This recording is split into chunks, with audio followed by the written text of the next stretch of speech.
Du 29 mars jusqu'au 30 mai, on pourra retrouver l'exposition Cœur de cafiste, ici, place de la Gare, une exposition dont vous êtes à l'origine, Jacques Leleu.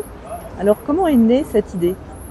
L'idée, c'était de marquer les 150 ans du club alpin français d'une façon humaine et d'une manière qui vise à démystifier ce club qui a souvent une réputation d'être un club de femmes et d'hommes qui sont obsédés par la performance, par l'exploit, par l'héroïsme. Or, on a eu la chance au fil des rencontres de découvrir des femmes et des hommes finalement, je dirais pas ordinaires, mais des femmes et des hommes qui ont des préoccupations de la vie de tous les jours, tout en aimant bien sûr passionnément la montagne. Alors, comment s'est effectué le choix de ces portraits? Donc il y a une vingtaine de portraits ici qu'on peut retrouver. Comment vous avez choisi ces hommes et ces femmes? Alors il se trouve que je suis au club alpin français de Chambéry depuis plus de 20 ans. Donc j'ai eu la chance d'en rencontrer déjà une partie en pratiquant surtout le ski de randonnée, puis ponctuellement la randonnée pédestre. Et c'est au fil des rencontres que j'ai eu l'idée d'en sélectionner quelques-unes, quelques-uns. Et puis après, par croisement, en demandant conseil, je voulais également que la parité soit, à défaut d'être stricte, soit quand même à peu près respectée, puisque c'est un club qui s'est beaucoup féminisé, puisqu'on a à peu près 850 adhérentes pour 1200 hommes, ce qui fait que si on compare le club par rapport à ce qui était à l'origine, on a un club qui s'est quand même énormément féminisé, donc ça c'était une des idées qui me tenait à cœur. Et l'autre est que l'on montre aussi que c'est un club qui a aussi bien des adhérents très jeunes et des adhérents qui vont jusqu'à 85 ans, puisque les adhérents, vous prenez un groupe comme les Zouénos, c'est un groupe donc des 18 à 35 ans, il représente plus de 10% du club alpin de Chambéry. On rappelle que le club alpin français de Chambéry a été créé en 1874. Alors vous l'avez dit il y a quelques instants, à l'époque c'était loin d'être le club alpin qu'il est aujourd'hui. C'était plutôt un club de notables, c'était un peu l'élite. Il y avait une femme à l'époque, c'est resté très masculin pendant de nombreuses années. Alors aujourd'hui, quelle est l'évolution? Alors on trouve un petit peu tous les profils, mais quelle est l'évolution majeure dans ce club? Alors je dirais la féminisation et le rajeunissement. Parce que sur un plan social, en fait, en recoupant et en discutant avec une partie des invités, on se rend compte que ça reste quand même assez CSP+.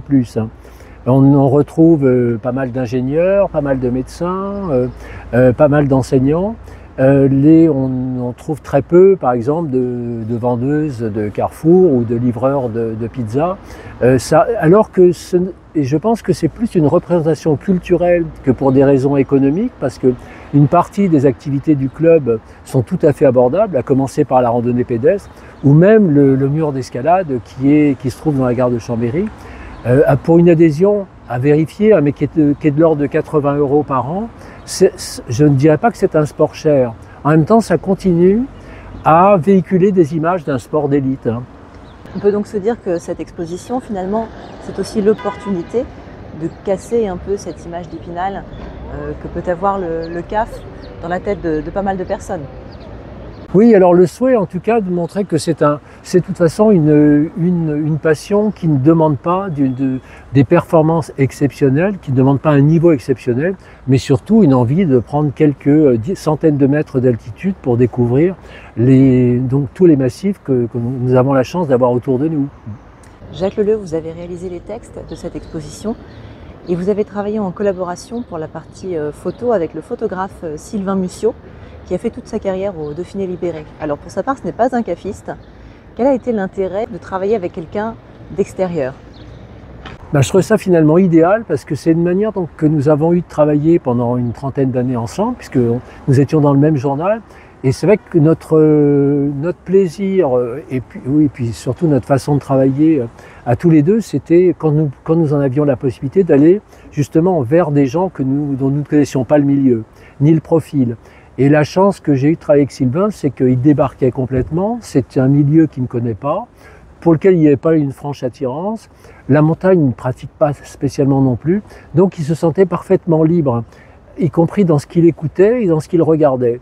Et je pense que ça lui a permis d'avoir d'avoir, je pense, une imagination, en tout cas que j'aurais été incapable d'avoir. Je pense que j'aurais été extrêmement sage et extrêmement, comment dire, routinier dans mon travail si j'avais dû faire les deux. Et là, je trouve d'avoir un photographe qui a ouvert les yeux et qui surtout ne s'est absolument pas pris au sérieux, je pense qu'il les a beaucoup décoincés aussi pour une partie. Alors qu'est-ce qu'on pourrait dire aujourd'hui à quelqu'un qui n'a pas vu cette exposition et qui n'est pas cafiste? Qu'est-ce qu'on pourrait dire aux gens pour les attirer, que ce soit à l'exposition ou encore au club, qui pensent que ce club c'est quelque chose encore un petit peu d'inaccessible? Alors l'avantage de cette exposition, d'abord, c'est qu'elle est totalement gratuite. Vous pouvez la voir 24 heures sur 24. Je suis passé il y a 3 jours, il devait être 23h, 23h30, il y avait des gens qui la regardaient encore.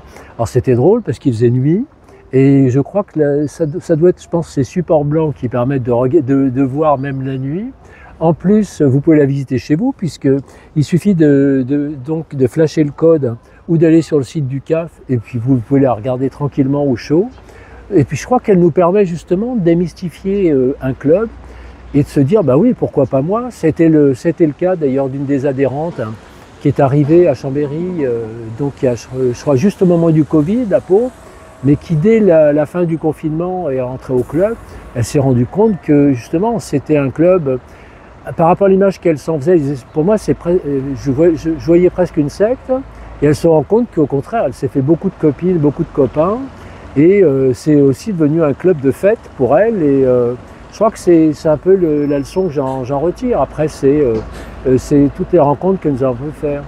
Un club de fête, un club de rencontres, oui. Et puis aussi pour casser un peu cette image masculine que l'on peut avoir du club, rappeler aussi que les femmes qui en font partie ont la possibilité de plus en plus d'être encadrantes, donc de devenir un petit peu des leaders.